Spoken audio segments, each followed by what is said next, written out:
So this is for losoyo.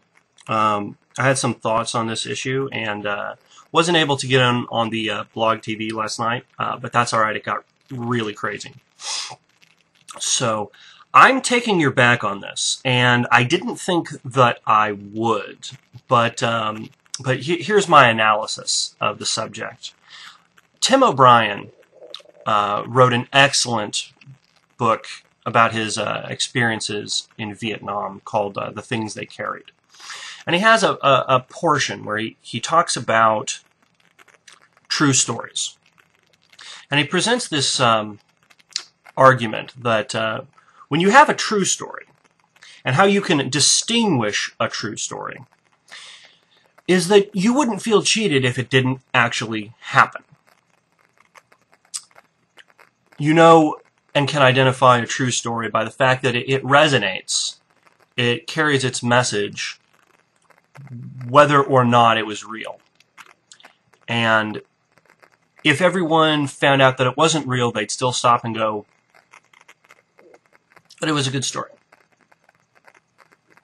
So, when it comes to the subject of truth, I think we need to bear this in mind.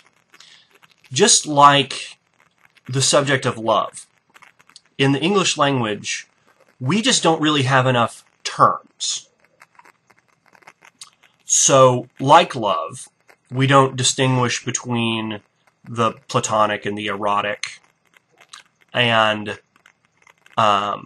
agapos, the love of humanity, the love of mankind.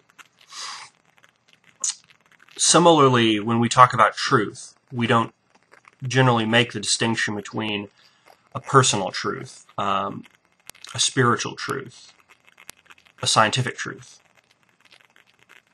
So, when you have a message that brings people hope, that gives people purpose, that keeps people from sliding into depression and despair, it's worth preserving that message. It's worth continuing to tell that story, even if it didn't actually happen.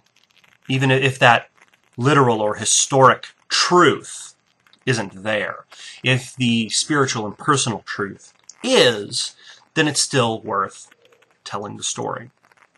Where I think people will often go wrong is conflating that all truths have to be the truth, that this one truth. That's where you get Nephilim Free talking about garden hoses and rocks in the backyard and all kinds of scientific claptrap, because for him it's all conflated into one thing. You have a oneness and a unity of truth, or you have no truth whatsoever.